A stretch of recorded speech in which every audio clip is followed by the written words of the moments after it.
Hi everyone, welcome back to Java Velocity. If you are new here, this channel is where I teach software engineering and computer science concepts, including Java, backend development, Spring Boot, microservices, Docker, Kubernetes, deployment, and much more. Today, we are starting a brand new topic, OAuth2. This is one of the most important security concepts in modern applications. If you have been following my Spring Security series, you already know how we handle authentication with JWT, password reset, and user management. But OAuth2 takes authentication to another level, allowing users to log in using services like Google, Facebook, and GitHub. So, have you ever seen a website like Spotify? As you can see from this link, this is a link for the login to the Spotify website.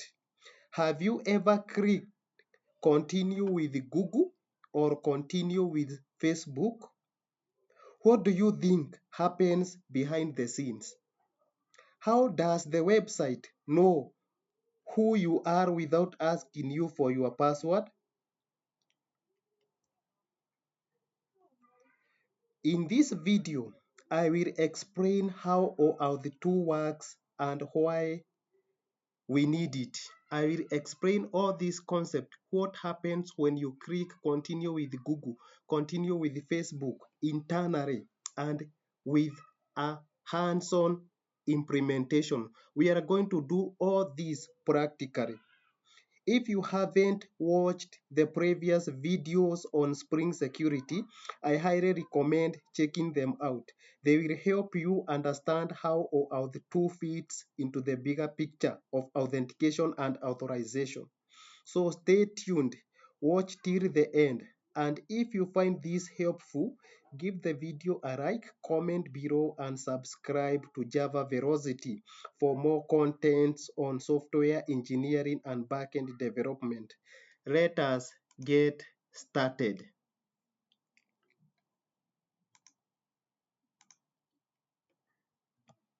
So today, as I have promised you, I want us to look at OAuth2. So what is OAuth2? OAuth2 is short for Open Authorization, is an authorization framework that allows third-party application to access a user's resources. It allows third-party applications to access a user's resources.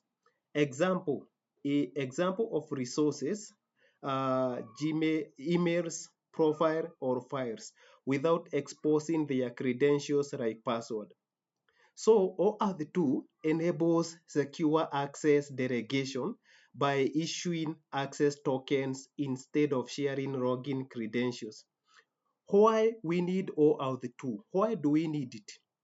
We need OAuth2 to allow third-party applications to securely and conveniently access user information without exposing sensitive credentials like password. So I want to ask you a question. Which problem does OAuth2 comes to solve? So before OAuth2, there were several security risks that were involved because before the OAuth2, if you want to access a third-party application, you had to share your username and password to the client. And that was not convenient. So I want to take you through what used to happen in the past. So number one problem which OAuth2 came to solve is security risks. Before OAuth2, third-party applications required user to share their passwords. If the third-party application was compromised, attackers could access everything. The other problem was control issues. if you share your credentials with an application, it gets full access to your account. You cannot control what it accesses or for how long. Without OAuth2, a mobile app asking for your Google password can read all your data, post on your behalf, and keep access forever. So imagine a mobile app having access to your Gmail account. It can send emails, it can delete email, it can do everything, and that access is forever. This is a big problem. The other problem was difficult to revoke access for just one app or update credentials. If multiple applications use your credentials, you can't revoke access to one app without changing your password everywhere. If you change your password, all apps break. Without OAuth2, you share your password with 10 applications. If you want to revoke access for just one, you must change your password affecting all apps. What I mean is this. Assume you have shared your credentials with 10 applications, but you want to revoke access to one application. Before OAuth2, it was not possible. Because for you to revoke, you have to go and change your password. And if you change your password, that means that all the 10 applications will be affected. So you will have to re-grant them access again. So this was a big problem. But OAuth2 allow us, as you have seen, it allows third-party application to securely and conveniently access user information without exposing sensitive credentials like password. So you don't expose your password. You just go and authorize. So Google or the third party or the resource server is the one that does the authorization. It's the one that delegates everything. So let us check some of the key terminologies in OAuth2. The first terminology is resource owner or user, the user who owns the data and grants access to the third-party applications. An example, a Google account holders who authorizes a calendar app to access their Google Calendar. This is the resource owner. Number two term is the client or rather third-party application. The application that wants to access the user's data is called the client. It must obtain permission from the resource owner. An example is a fitness app that requests to access a user Google Fit data. The other one is authorization server, the server that authenticates the user and issues access token to the client. It ensures that only authorized clients get access. An example of authorization servers is Google, Facebook, or GitHub or OAuth server. The other terminology is resource server, the server that hosts the user-protected resources. It validates access tokens before allowing access. Example is Google Calendar API, which grant access to users' calendar data. The other terminology is access token, a short-lived token issued by the authorization server to the client. It is used to access protected resources on behalf of the user. An example is a token that allows a social media scheduling app to post on a user's behalf. So that is all on our explanation video. Now I want us to know, how does OAuth2 workflow work? How does OAuth2 workflow works?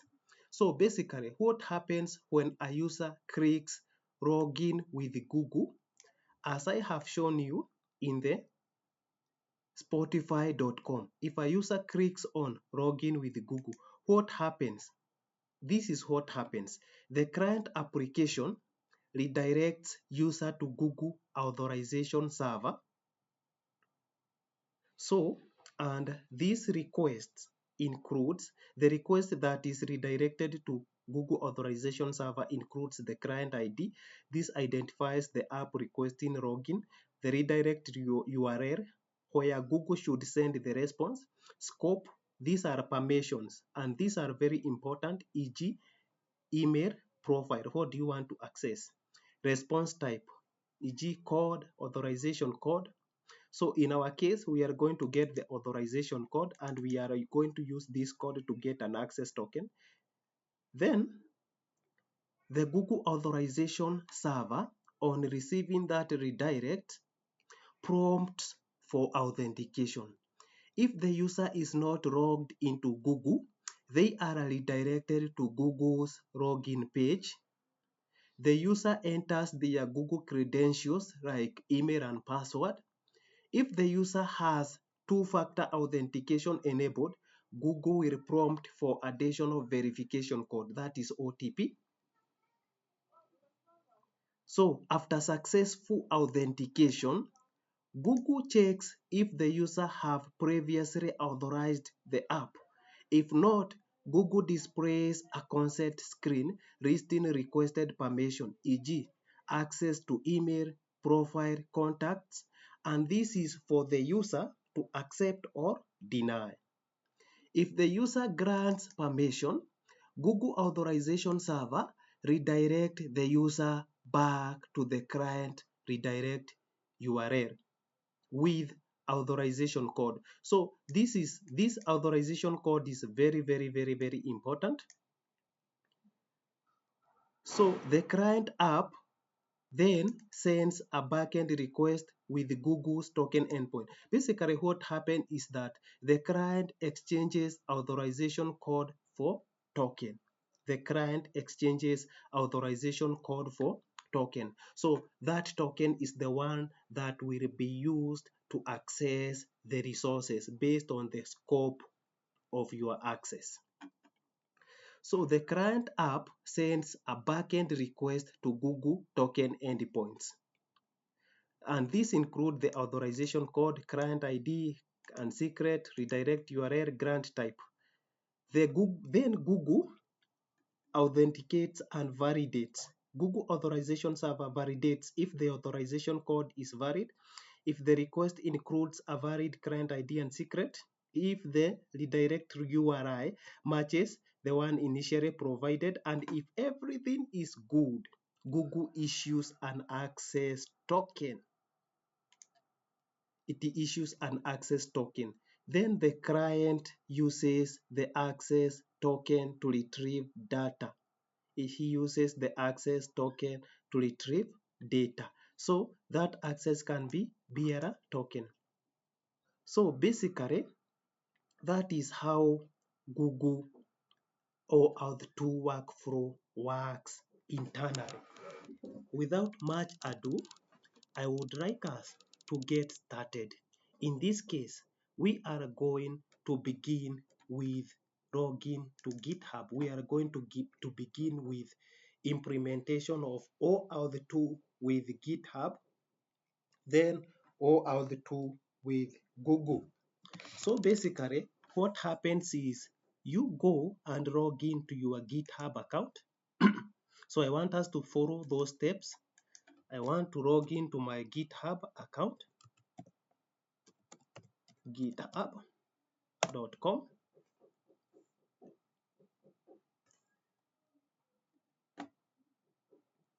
So I will then go to settings, developer settings, or auth apps, application. Then I give the application name, the homepage URL, authorization callback URL, register application.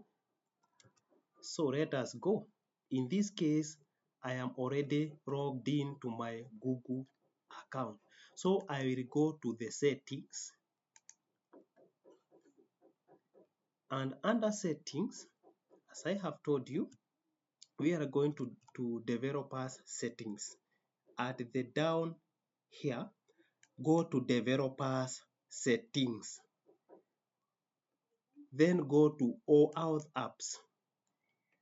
So as you can see, I already have a smart parking dev app.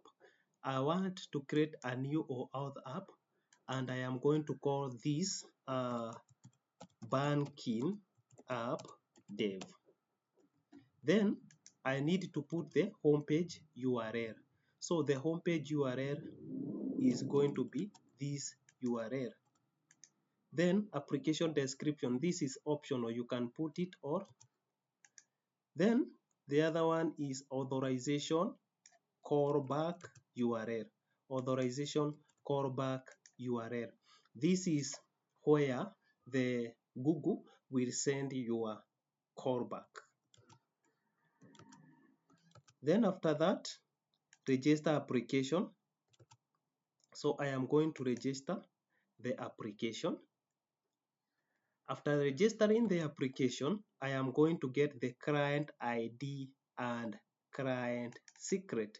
I'm going to get the client ID and client secret. So you can see that this is the client ID, and then I will generate a client secret. Now, let us begin with GitHub. We are going to do the same for Google. We are going to do the same for Google. So, now, if we go to our Spring Boot application, go to Spring Initialize, or rather the Spring Starter. Go to Spring Starter and get this dependency. We need this dependency. We need OAuth2 client security. OAuth2 client security. Explore that dependency. That is the dependency that we need to do OAuth2. So as you can see, this is the dependency. Copy that dependency and add it into your pom.xml file. So I have added that dependency. Remember, if I close this, I am using Java 3.4.3. 3.4.3. That is the Java version that I am using. So now we have added that dependency. I will go to applications.property and add OAuth2 properties for Git. So I will say GitHub OAuth2 properties, and I am going to add 3 properties here. Let me add those 3 properties here. Let me go back to my document, copy this, and I am going to paste them here. So remember, this is spring.security.oauth2.client.registration.github.client ID and client secret scope. So this defines the permission. So this user has got, he can read the profile, get the user email. So I want to get the client ID. So for me to get the client ID, go back to the GitHub, copy this client ID, go back there, generate client secret. So you will have to confirm access. Have to log in to confirm access so that you can generate your client secret. So this is the client secret. This is the client secret. Remember, make sure to copy your new client secret now. You won't be able to see it again. If you refresh this page, that client secret is gone. You will not be able to see it again. Copy it and paste it here. And we are done with GitHub. We are done with GitHub. So let us go to Google. Let us go to Google and see what happens with Google service. So basically, I want us to follow this step by step, without skipping anything. So for the sake of Google, we are going to log into Google Developer Console. So basically this is the Google Cloud Console. I don't know whether you have ever logged into Google Cloud Console. I don't know, I am not sure.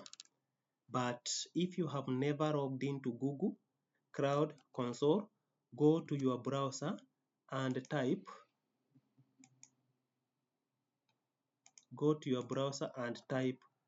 http console.google.com console.google.com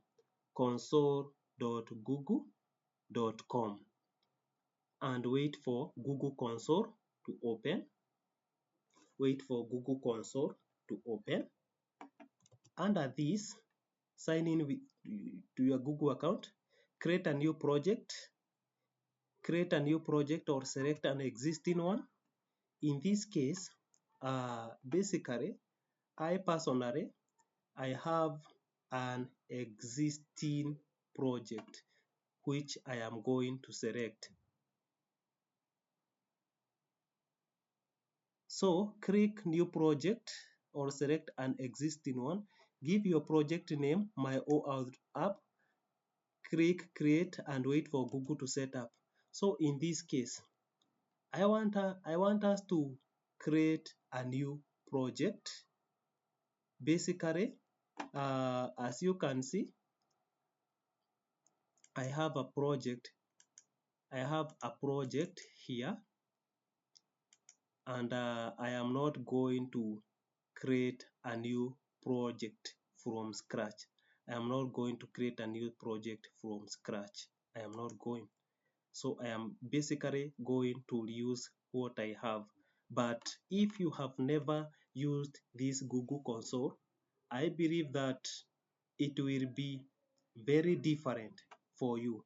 Yours will be very different, and it will allow you to create new project. As you can see, I already have all these projects. Now, if I go to Google Drive location, I will click on a new project. I will call this project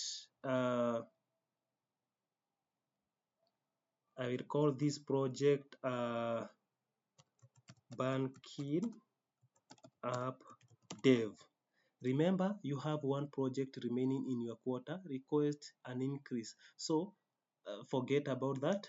Create it. Now I have created a project. After creating the project, now go to step 2. Enable OAuth consent screen. In the left menu, go to API and services OAuth consent screen. So basically, what you are being told is, I want to select this project.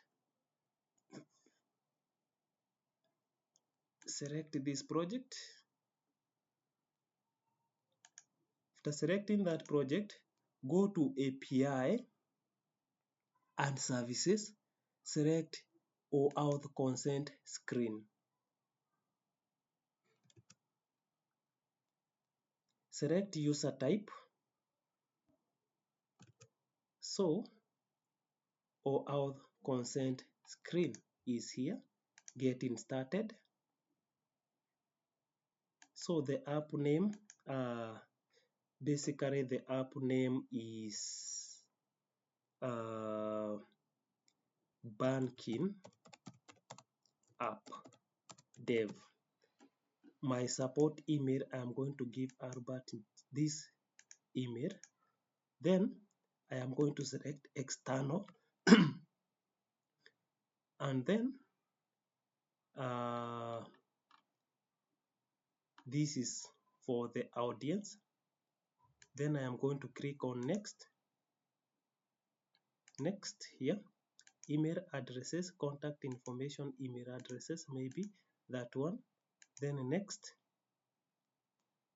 agree,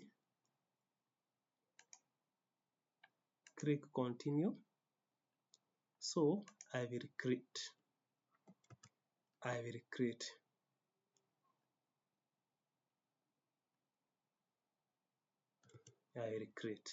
Now after creating, I will go to create OAuth2 client. Create OAuth2. client. So I will call this application type. This is a web application. So I am going to call this banking app. Okay. Then here, authorize JavaScript origin, add URL. So in this case, we are going to add this as our URL. HTTP localhost 30,000.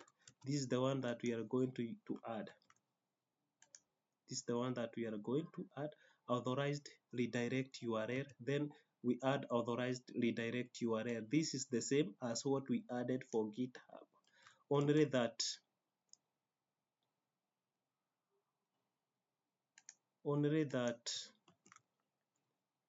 instead of GitHub now, we are adding Google.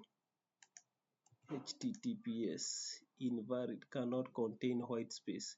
So there is a white space at the end there, and also there is a white space at the end of there. Then create. It may take 5 minutes or so. So you can see that this is my client ID. This is my client ID. Your client ID is created. Copy the client ID and secret and store them securely. So I have copied my client ID. I will say okay. Now I have my banking app. Have my banking app. Have my banking app. So I have my client ID, client secret, these two, client ID and client secret. Having come up to that point, having come this far, I want us to add these properties for Gmail. Not Gmail, but for Google. So in this case, I am going to say Google OAuth2 OAuth2 properties. Instead of GitHub, replace this with Google. Everywhere there is GitHub, replace with Google. Replace with Google. Client ID. Go and copy this client ID here.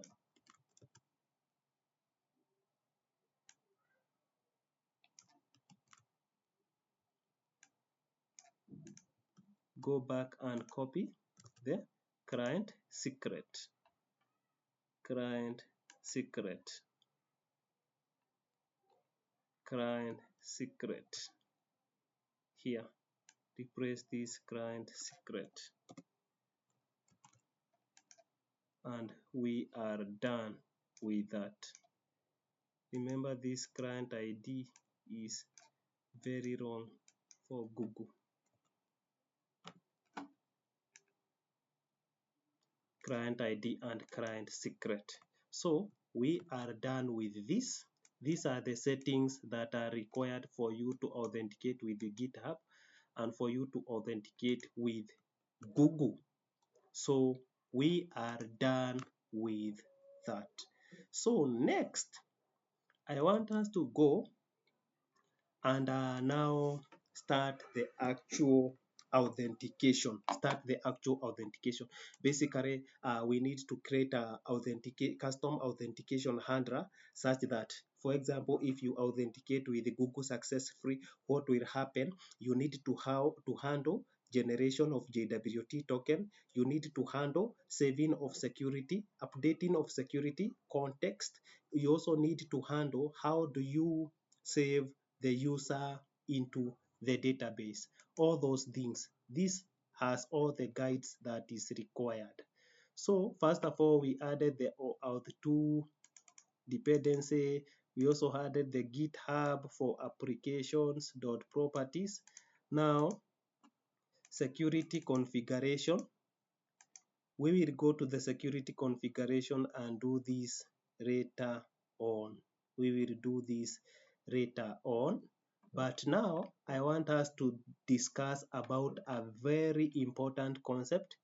We need to handle authenticated information.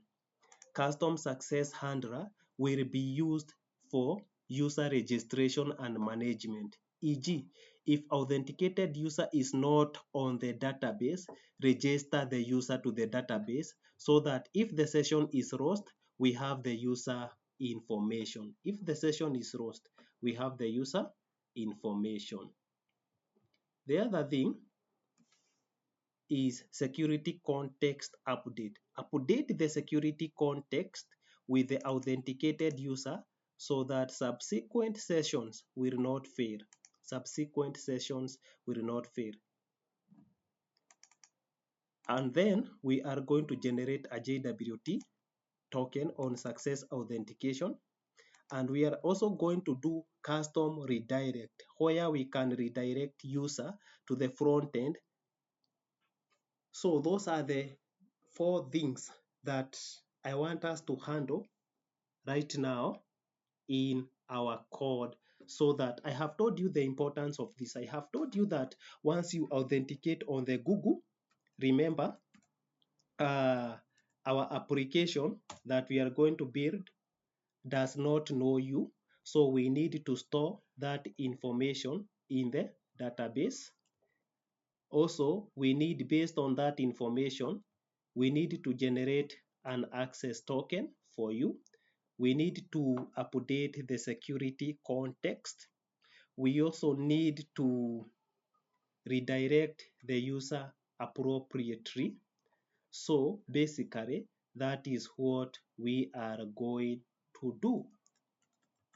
So this will involve getting our hands dirty. So I want us to go to our security config and add a class to handle this.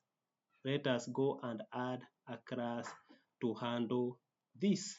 So inside our Spring Boot application, I want to do this inside the config. I want to create one more config, new Java class, or basically I can do this inside my security package, JWT, not JWT, inside my security, create new Java class, and I will call this OAuth. I will call this OAuth2 login success handler. Once you successfully log in with OAuth2, what should we do? We are going to do the 4 things that I have explained above. And this one usually extends saved request aware authentication success handler. So it extends. So I want to expand this so that you can be able to see. So it extends saved success aware authentication handler. It extends this, and we are going to annotate this with at component,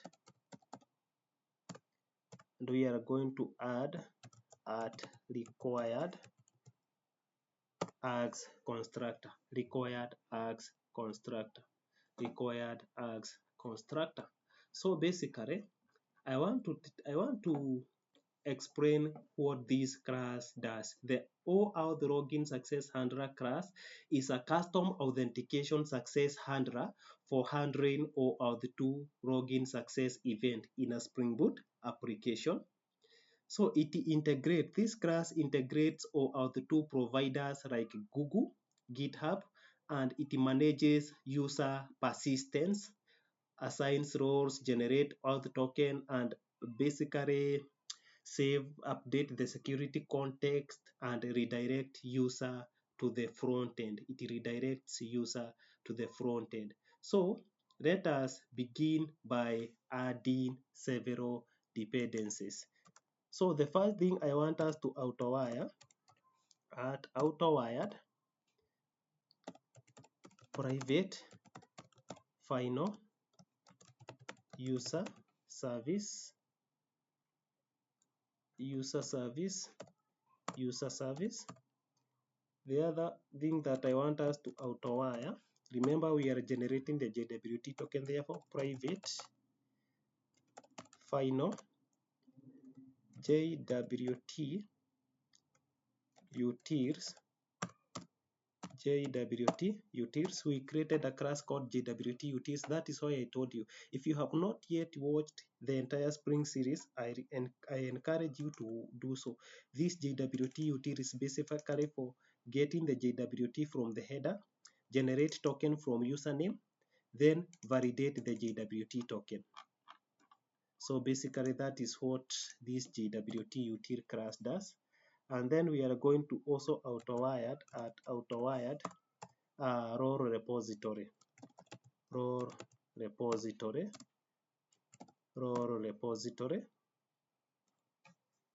So this role repository will be autowired.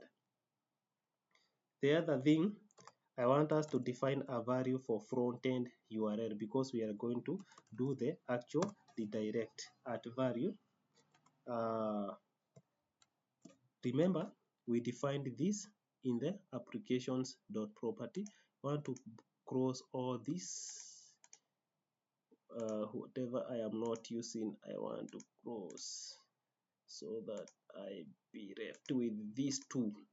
So applications.property, there is this front-end URL that I want to call it here. Okay. So that is front-end URL. So this is a string. So private string front-end URL, front-end URL. So front-end URL. So basically, I will explain this one more times. The user service is used for fetching or creating users in the database. JWT utils, I have told you, is responsible for generating token and also validating those tokens. Role repository interact with the database to retrieve roles, and then the front end URL injects the front end from the configuration. So that is it for this one. Now I want us to start doing our code. I want to override one more thing. So I will also define one more property, string username, string ID, attribute key. I will explain to you why we need this later. So I want to override a method. If we go to this saved request aware success handler, there is this method called on authentication success. I want to override this method. It takes HTTP servlet request, HTTP servlet response. It also takes the authentication object. So I want to copy those things from there. So I want to override this, and I want to write everything on its own, right? So it will throw an exception. So basically, this is the class that we are going to extend. So I will begin writing my code here. So basically, the first thing is a method that is triggered when a user successfully logs in via OAuth2. This is the method that is triggered when a user successfully logs in via OAuth2. Then I am going to define OAuth2 authentication token, OAuth2 authentication token, and I am going to call this OAuth2 authentication token is equals to authentication. I am going to give this authentication, but remember I want to cast, so you need to cast authentication. You need to cast. Then after casting, I will do a check. I will check if the method selected is GitHub. So I will say if GitHub dot equals OAuth2 authentication token dot get authorized registration client ID. If it is equal to GitHub, what should I do? I am also going to check for Google. So I am going to check for GitHub, or I do the same for Google, or Google dot equals OAuth2 authorization token dot get authorized client registration ID.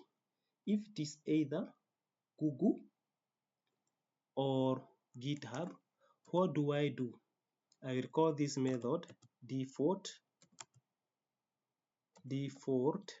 I will call the method default OAuth2 user, default OAuth2 user, and I will call this principal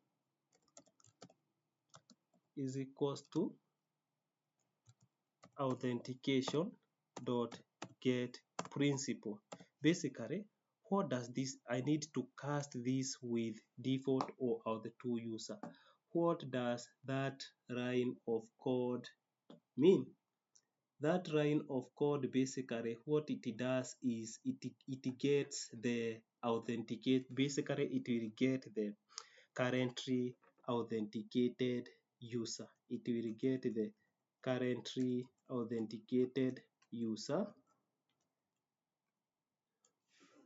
It will get the currently authenticated user. Remember, we said that principal is currently authenticated user. So I will check whether that user exists. I will check whether the user exists in the database or not.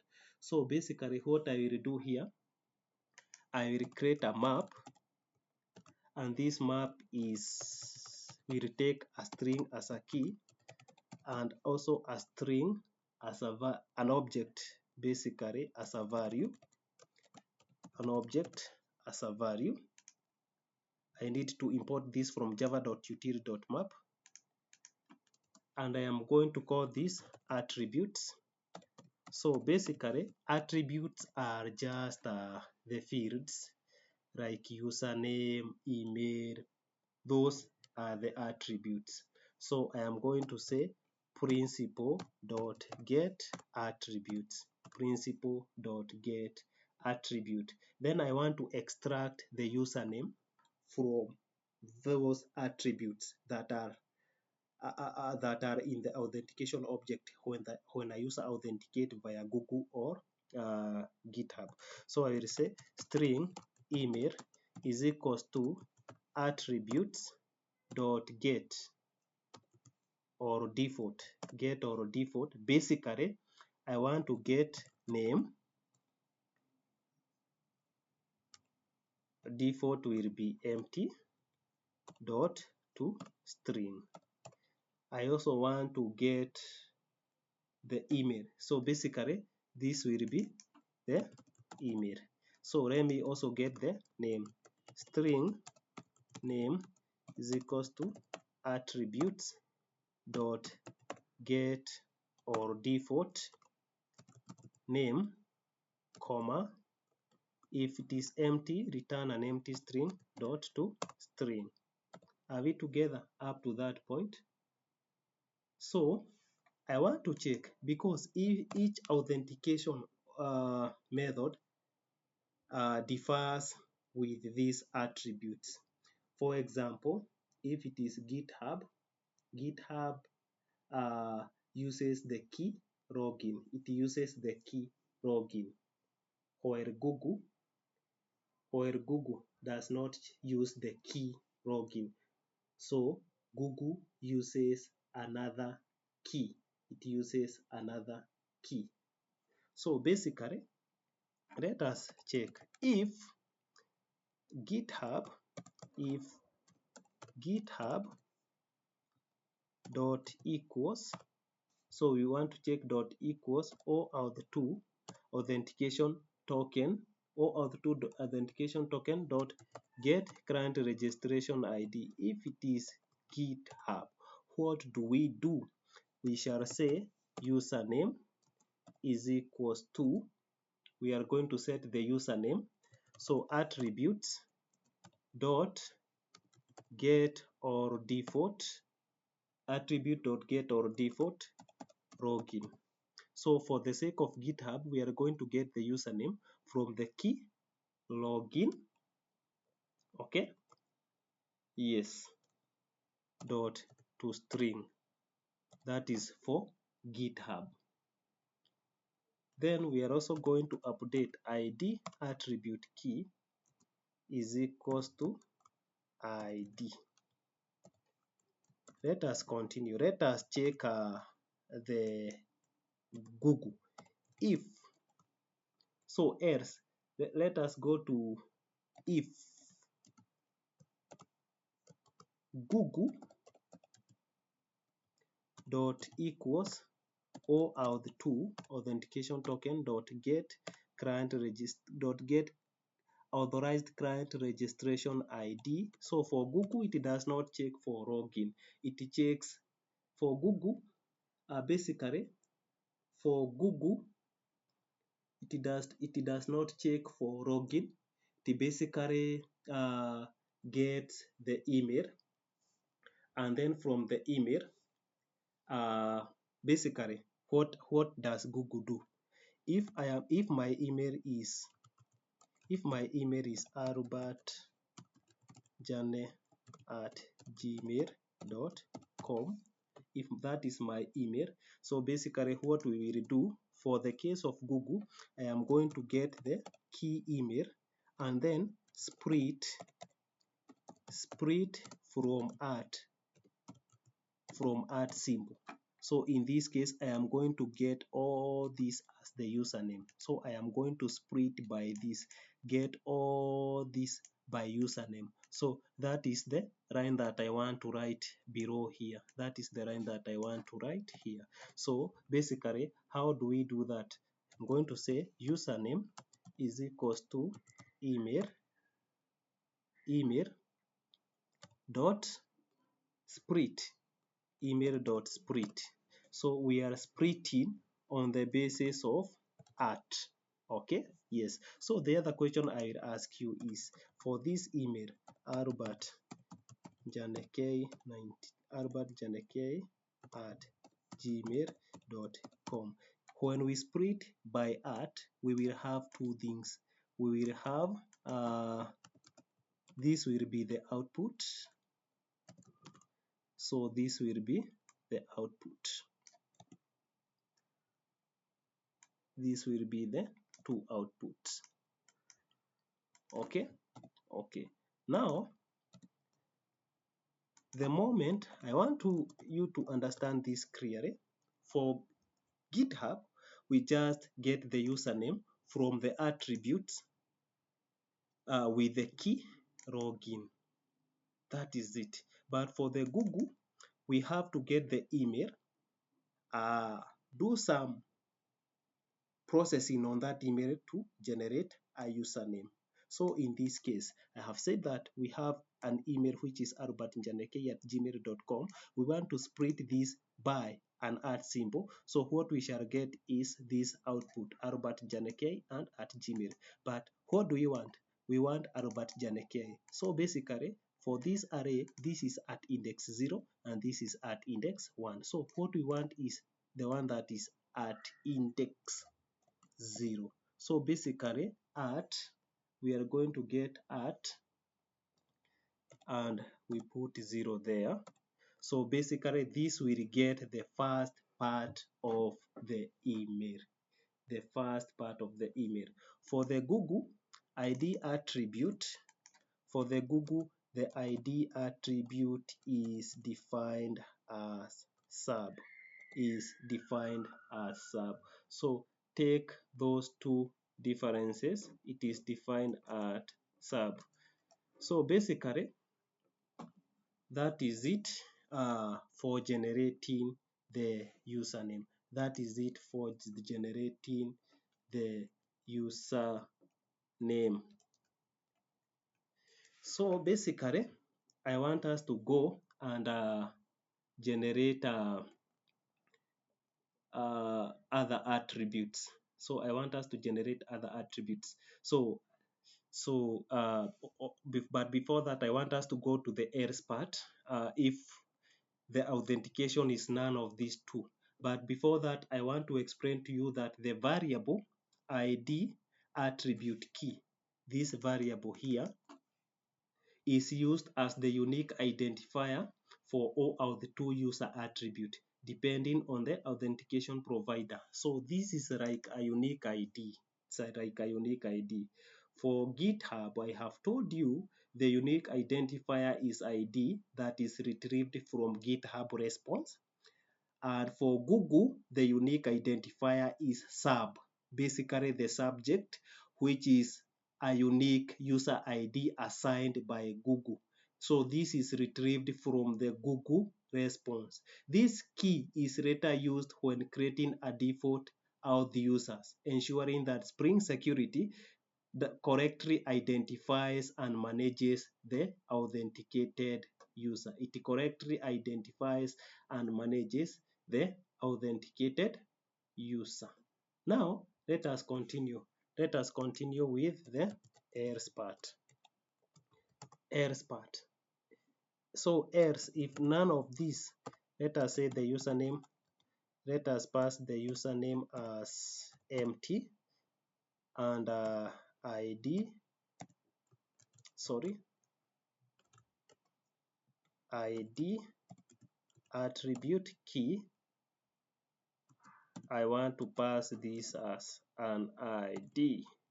Want to pass this as an ID. Now, up to that point, what do we do? Now we have authenticated with Google successfully. We have authenticated with Google successfully, or we have authenticated with Gmail successful. So the next thing is to find user to check whether a user exists with this email. To check whether a user exists with this email, and if user exists with this email, we are going to basically if the user exists by this email, we are going to not to create a new user. We are not going to create a new user. But if a user does not exist, we are going to create a new user. We are going to create a new user. So basically, I injected the user service class. So I want to write the code that check if user with the given email exists in the database. So basically, if that user exists in the database, if a user exists, I will create a default or auth2 user object with authority. I will retrieve the roles and I will retrieve all the permissions, and I will also retrieve the ID attributes. And then I will then create, using that, I will then create auth2 authentication token, which will hold the authenticated user. Basically, it will hold the authenticated user, it will hold the roles, the authorities, and blah, blah, blah, so that based on that, I can store that authentication in the security context. I don't know whether we are together. Basically, two things will happen here. If a user exists, we are going to retrieve user information like roles, the user details, and then update the security context. If user does not exist, we are going to create and do the same process. So that's why I'm saying I will say user service dot find. I am going to say find by email. I will create this method dot find by email. Okay, so basically let me create this inside my service find by email. I want to create that method find by email inside my service layer. And basically, let me go and go to user service, user service implementation. I don't know whether that method has been created here. Don't know whether that method has been created here. Want to implement it, find by email. So I want to implement this find by email. So basically what this will do is it will go into the database and find for this user by email, and after that it will return the user details. It will return the user details. So let us see how we are going to write that code. So public void find by email, and I want this not to be void. I want this to be optional of type user find by email. Okay, let me import this from Java 8 optional find by email. So I want to return, basically return user repository dot find by email. This is the email, user repository dot find by email. Now I want to make my signature compliant with this, so I will go to the user service and replace this with optional find by email, so that this one will stop crying. Now let me go back to my code OAuth2 success handler, OAuth2 success handler. So let me push this code that way and continue with my code. I want now to get that email. So I will say if present or default. So what about if the user is not present? So I will say if present or else, if present or else. So I will create around a function user. So if user is present, so I will say default or the two user or the user is equals to new default or auth user. So basically I will say list.off new simple granted authority, new simple granted authority. I want to get the user roles, or rather user permission. So I will say user.get role dot get role name as string, comma. I want also to pass the attributes, comma. I will also pass the ID attribute key, ID attribute key, ID attribute key. So ID attribute key. I don't know why it is crying. Why is this crying? If present or else. So if present, java.util.function, java.in, cannot be applied to lambda expression. It cannot be applied to lambda expression. Why is it saying that it cannot be applied to lambda expression? Why is it saying that? Past attributes, past this. So okay, let me continue. So I will say authentication security auth, maybe security auth is equals to new OAuth2 token, OAuth2 authentication token. Here I will pass OAuth user. I will also pass list.auth. So new symbol granted authority. This one.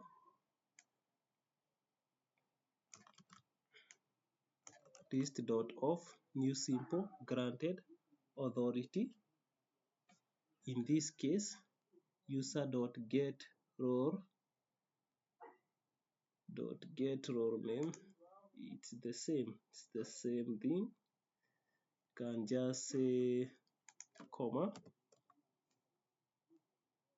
or the two authentication token dot get authorized client registration ID. Then I am going to cross it here. Don't worry about the warnings. Then after that, now I have obtained the user details, including I have obtained the user details. That is, I have obtained the user detail for our other two user, including the roles and permission. Then based on those, I have used them to create an authentication object or other two authentication object. Now I want to update the security context.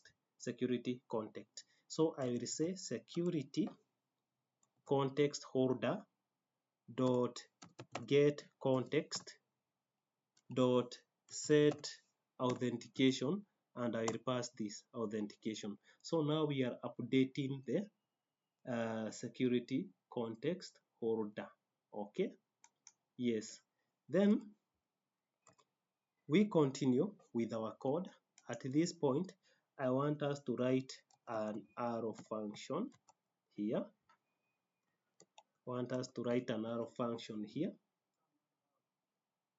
For the case of new user. So I will say user new user is equals to new user. We already have this user package. Let me import this from my entity classes. New user. So I want to get the roles for this particular user. So I will say optional role, and I am going to call this user role is equals to role repository dot find by role name, and I am going to pass app role dot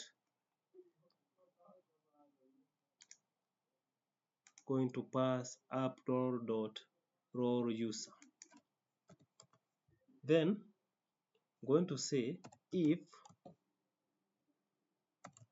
user role dot is present, so that if that role is present, basically what do? I say new user dot set role. I add that role to this user, so it will be user role dot get. So I want to set that, but if user does not exist, no, not user but role, if that role for that user does not exist, I will just throw new exemption, throw new runtime exemption, and I will say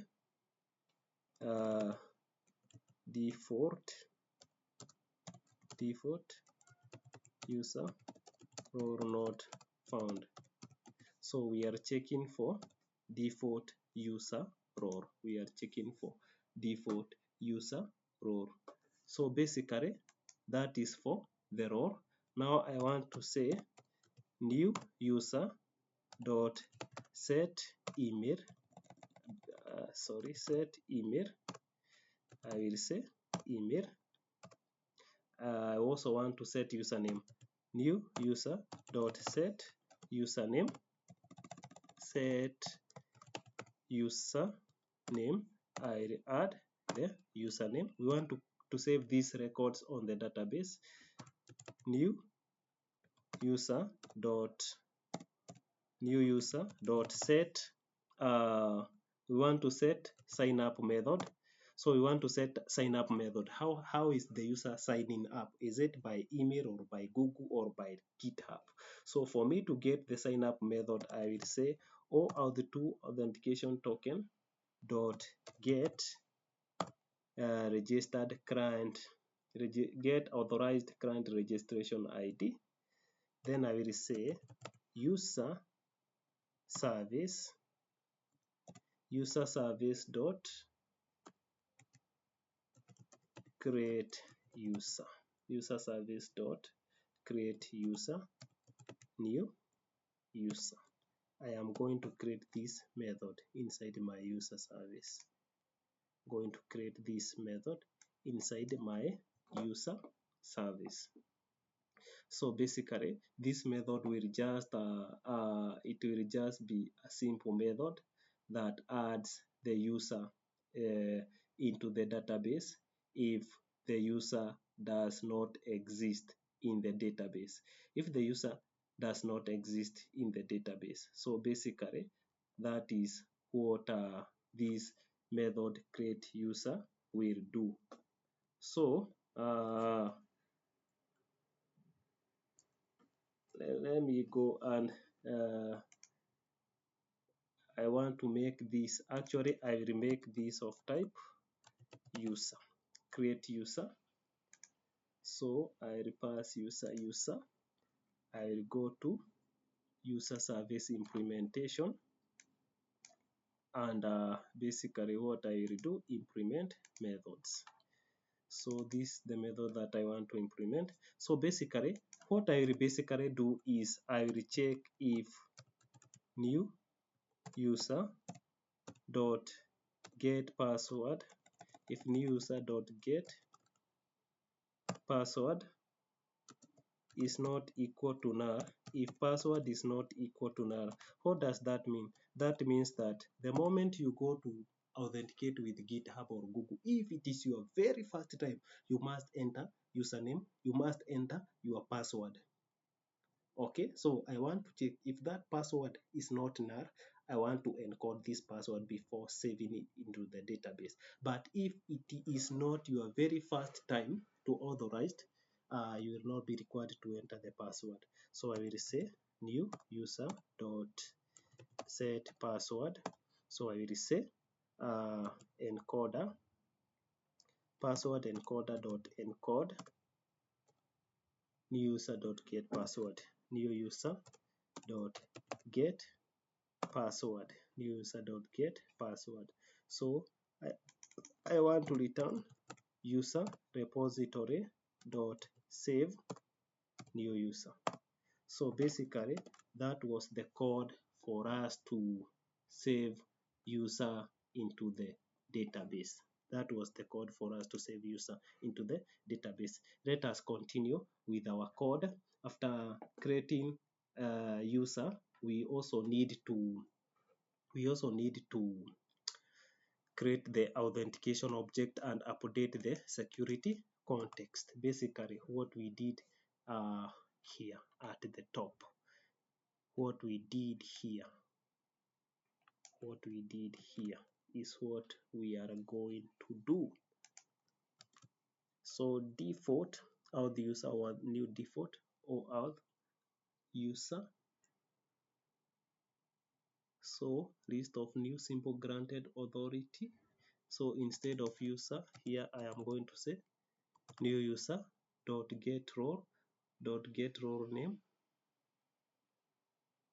So I am going to pass the attribute, then I am going to create an authentication object. So here it will be new user, and that is it. Then after that, I am going to update the security context holder. Update the security context holder. Update the security context holder. Then after updating the security context holder, what will I do? What will I do? All this, after this code, what will I do? I am going to say this dot set always use default target URL true,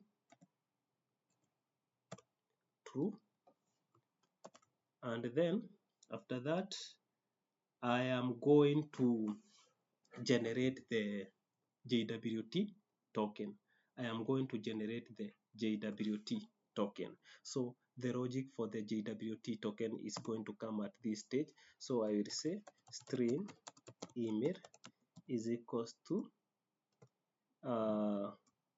attributes dot get email. So this should be cast. You see this email already extract email is already defined in the scope. So I don't know where we should define this email because it is already defined on the scope. It's already defined on the scope. So I think we should define this email at the top here.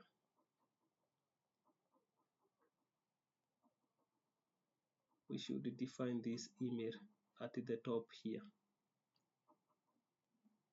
Should define, we already have this email defined. Now I don't know why we are redefining this email again. So it will not be an offense to say this, and I will have to cast this into a string. I will have to cast this into a string. Then based on this email, I will say user detail service IMPR user detail service is equals to new user detail service IMPR. The first thing I am going to pass is long ID. Going to pass it as null. I am also going to pass username. Going to pass null. Okay, user details user detail implementation. So username I have passed. I need to pass all those parameters. False. I will show you all these parameters just in a minute. Then I am going to say OAuth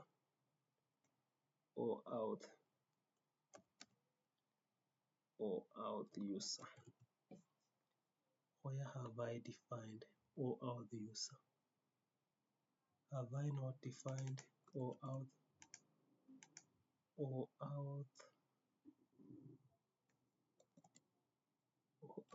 user? Have I not defined it? OAuth user, OAuth2 user. Have I not defined OAuth2 user?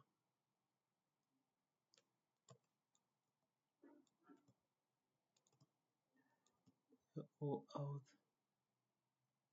OAuth2 user. I defined OAuth2 user, but I think I crossed at this point after defining OAuth2 user. I was not supposed to cross at that point. I was not supposed to cross at that point.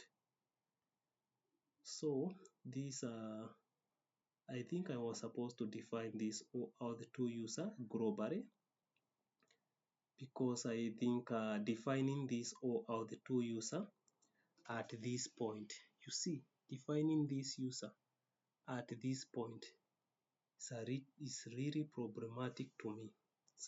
Is problematic to me. Security auth. Security context dot set context holder. Actually here I was supposed to set security auth. Was supposed to set security auth. Yes, I was supposed to set security auth.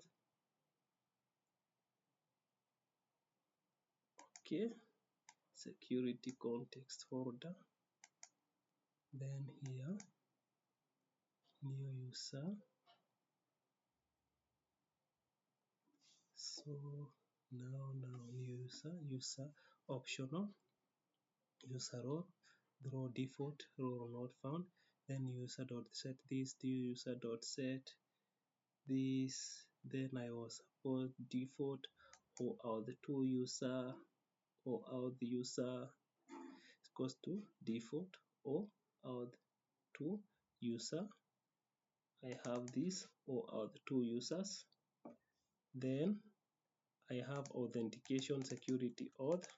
Supposed to pass this here actually, security auth there. Then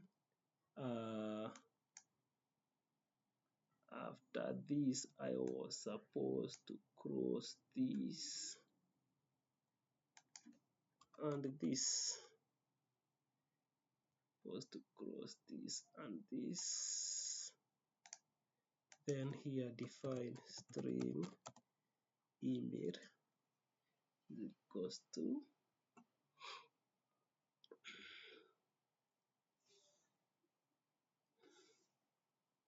then after that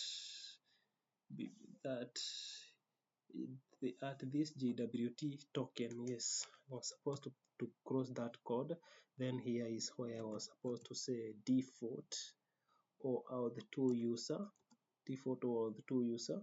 Then I say OAuth2 user is equals to new authentication dot get principal, and I want to cast this with OAuth2 user. Then I also want to define a map of string object attributes is equals to OAuth2 user dot get attributes. Now I think everything is now sorted. Everything is now sorted. So this one supposed to be this. OAuth2 user dot get authorities. Because remember, this is the ID, this is the username, this is the email. We are passing the email. Snar. Okay, basically dot get authorities dot stream dot map authority. So I am going to explain this code. Don't worry, authority. Then this is new, simple, granted authority dot get authority dot correct. So I want to correct this as list. Correctors dot to list. Correctors dot to list. Collectors dot to list. So I don't know why is this cannot with user implementation null.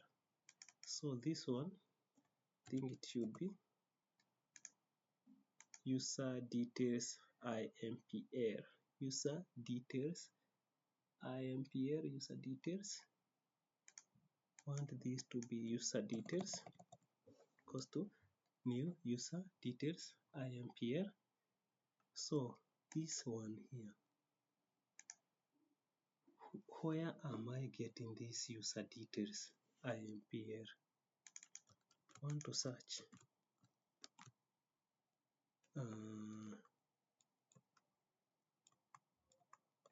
this user details impl. User details impl. So I want to go inside here, so you can see this the parameter that I am calling id username. Let me go back with these parameters. I want to go back with those parameters. I have the id username email, id username email. So actually I was supposed to pass email as email id username email, then password I'm going to pass it as null. Yeah, I was not supposed to pass the password as. Then there is two-factor enabled, I will say false. Then the other thing that I am going to pass is authorities. Yes, I think having done that, now everything is okay. Can I pass null here? It is not possible. Let me pass just that value. Then from there, I want to generate the JWT token. So I will say string JWT token is equals to JWT utils dot generate. We are going to generate the token from username and we are going to pass user details. Generate tokens from username. Then I am going to say string target URL. This is the URL that I am going to be redirected for front end. Target URL is equals to URI component builder dot from URI string. So I will concatenate front end URL plus slash OAuth2 slash redirect OAuth2 slash redirect dot query. So I want to pass the query param, and the query param that I want to pass inside here is the token. I want to pass the token. This is JWT token. There is a typo there. Should pass this JWT token dot build JWT token dot build dot to URI string. So then I am going to say this dot set default target URL, and I am going to pass the target URL. Then I am going to say super dot on authentication success dot on authentication success. I am going to pass the request. Going to pass the request response and also authentication. And that is all for this success handler. That is for the success handler. So basically, I want to explain it one more thing. The very first thing is to check whether the login is Google or GitHub, and if it is this, we get the username, we get the principal from the default or the two users. Then we create a map of string attributes, and this map will contain string as a key and object as a value. So these attributes, we are getting them from the principal. So principal. So that OAuth2 authentication will contain a principal, the currently authenticated user details, and part of those attributes will be email, and the other one will be name. Part of it will be email, and the other one will be name. It will be name. Are we together up to that point? Part of it will be email, and the other one will be name. So if we are together up to that point, let us see. So basically, uh, so we are going to get the email from the key email and the name from the key name. So that is the first thing. That is the first thing. Then we are going to check for the GitHub. We usually get the login as the username key, but for the Google, we get the sub. For the not the sub, but we get the email and split by the add key. This is to construct the username. All this is to construct the username. All that is to construct the username. So basically, I wanted this value. We can use this to log, or basically there is no use. So if the method is not either Google or GitHub, set just username to null ID attribute key. So basically, I told you that for ID attribute, this is the unique identifier of the user. For the case of GitHub, we use ID. For the case of Google, we use sub. So basically, after that, after successful authentication, we find the user. We find that user. Then after finding that user, we get user details like attributes, authorities. After getting that, we create an authentication object, and then we update the security context. But if it is a new user, first of all, we have to create this user into the database, create a new user into the database, then generate a new authentication object, and then update the security context. Then after that, creating that new user into the database, basically what we are going to do, we are going to generate the JWT token for this particular user. But Spring Boot has no way of knowing these user components. So that is why we are using custom user detail service that has been mapped to our Spring user, and it has details like ID, username, email, password is two-factor enabled NAR, and the user roles. Then we, based on these user details, we are going to generate the JWT token. Then after generating the JWT token, we are going to pass that token as query param. We are going to pass this as query param. Then we set the target URL. Then we set the super on authentication success. So basically, this method is doing those four things. One, it is doing these four things. Let me take you back. It will be used for user registration, and if authenticated user is not on the database, register the user to the database so that if the session is lost, we have the user information. Security context update the security context with the authenticated user so that subsequent session will not fail. Then generate JWT token, and then a custom redirection. So basically, those are the things that this code is doing. basically after that I want us to go to security config and configure on the security config. I want us to go and configure this OAuth2 filter. So inside this security config, what we are going to do, we are going after the token filter.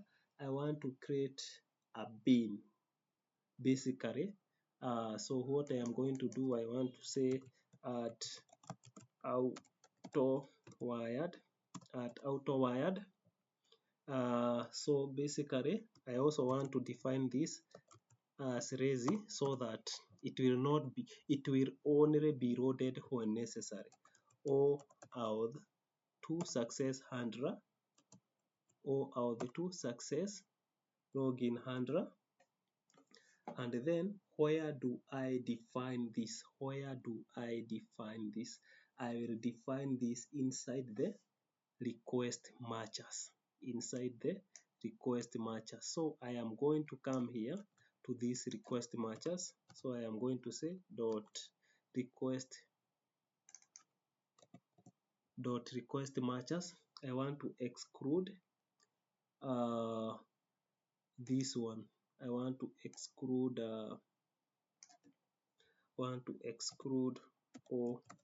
OAuth2. Anything that has got OAuth2 in it, permit it. So then after this, before the filter, I want to say OAuth2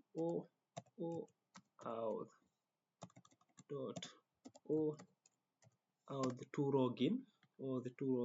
So I want to say OAuth2, and then here I want to pass those.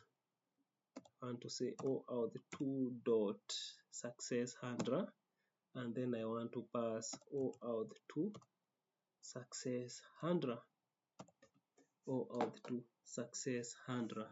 And I think that is all for this video. That is all for this video. If I run this code, at this point you can go to this URL. If I run this code and go to that URL, so this video is becoming longer, but I hope you are understanding this concept. I understand the video might be long, but let us be a little bit patient. So I want to show you how you can do OAuth2 login. I want to show you how you can do OAuth2 login. So this has started. On port number as stated. I wanted this to start on port number 8080 because there is where I have set everything to do with redirection. So I will set the port to 8080. Set the port to 8080 because of the redirection URL that I set there on the Google Authentication. So once this service launches, they have started on port 8080. I want to clear this log and I want to go and log in with GitHub. So you can see it is doing some redirection. So I have received. So this is when you click the button log in with GitHub. So this redirection usually happens, and as you can see, there are several parameters that are there in this redirection. So you can see this what we provided, redirect URL. So authorize backing up dev. So I will authorize and once I authorize, you are being redirected to authorize application.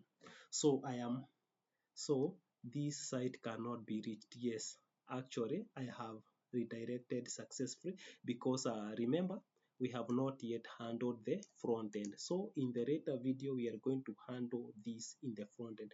That means that I have been able to authenticate with GitHub, but I cannot be able to be redirected to the front end URL. So remember, this is the URL that I have indicated here. Um, this target URL, basically front-end URL plus OAuth2 plus redirect. Then I append the JWT token. So you can see there is a JWT token appended there.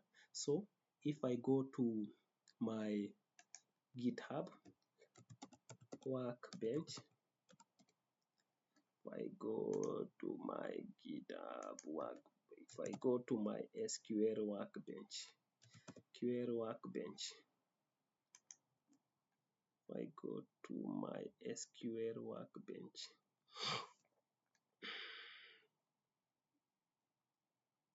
we'll see, you will be able to see that this user has been created on the DB and the security context updated. So the security context has been updated.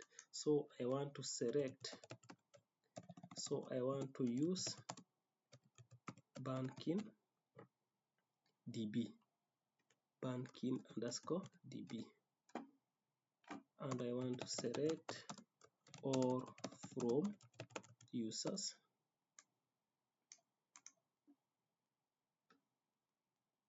So you can see there is an account. So let us see, there is this account urbanjank@gmail.com. All these are sign up email because that user already exists. But maybe if I remove this user,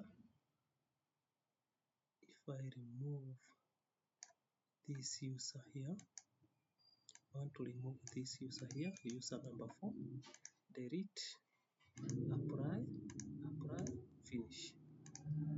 So I know that user does not exist. I also want to remove this user because this is what I will use on the Gmail. Delete, apply, finish. So I am getting an error. There is foreign key constraints. So okay. Now let me go back and perform some redirect and log in with GitHub. Want to log in with GitHub.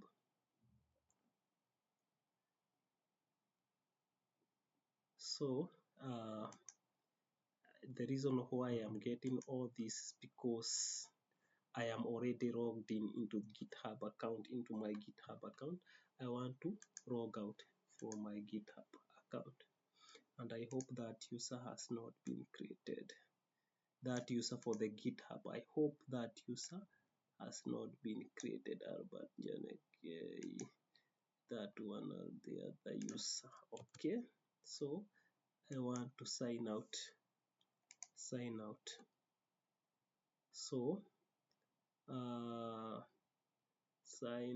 sign out. Now I want to log in with GitHub.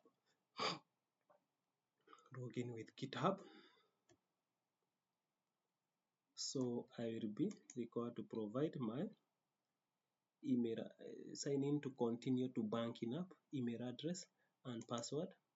Sign in, correct username or password. Let me provide the password, the correct password.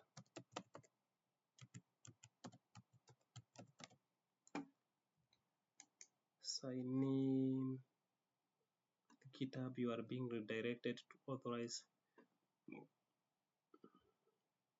Now you can see I am getting this page because I have logged in successfully, and there is no explicit handling for that.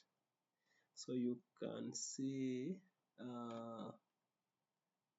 is there any account that has been created? I need to check which banking DB I am connected to. I think there are several, a couple of them.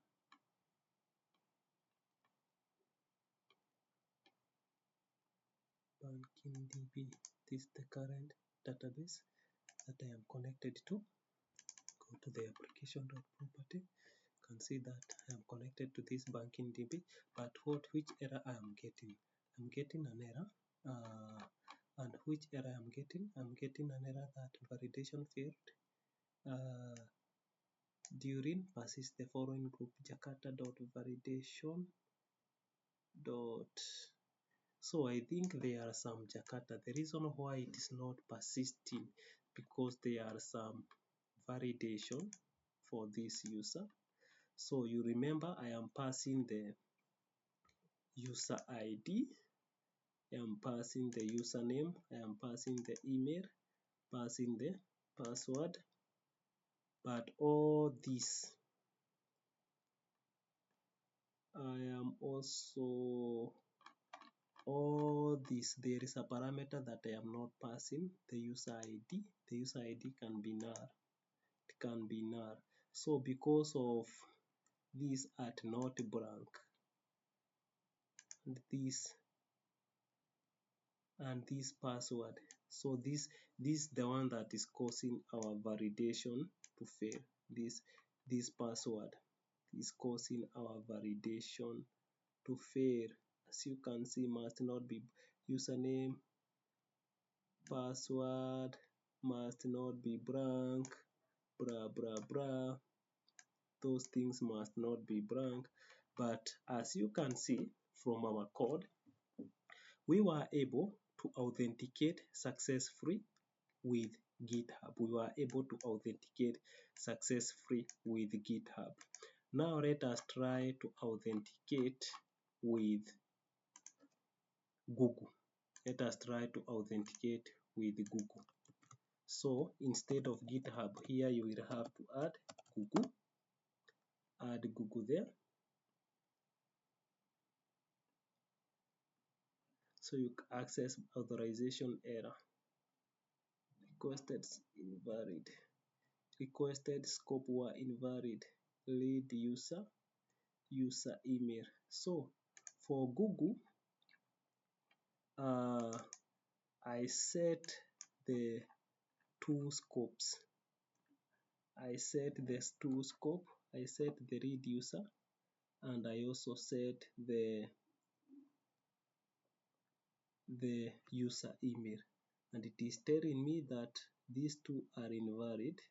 Don't know why they are invalid, but this spring.security.auth2.client.registration.google.client.id client secret google.scope.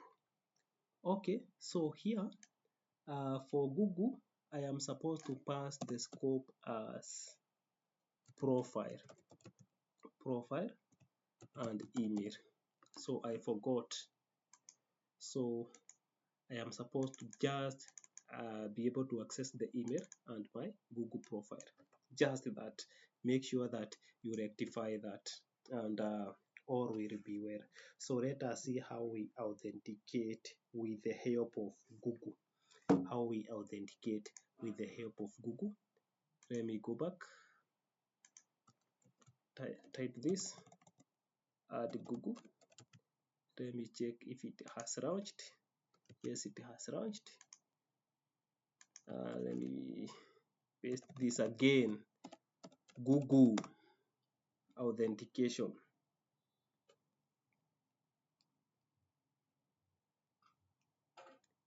See, I can select this one here.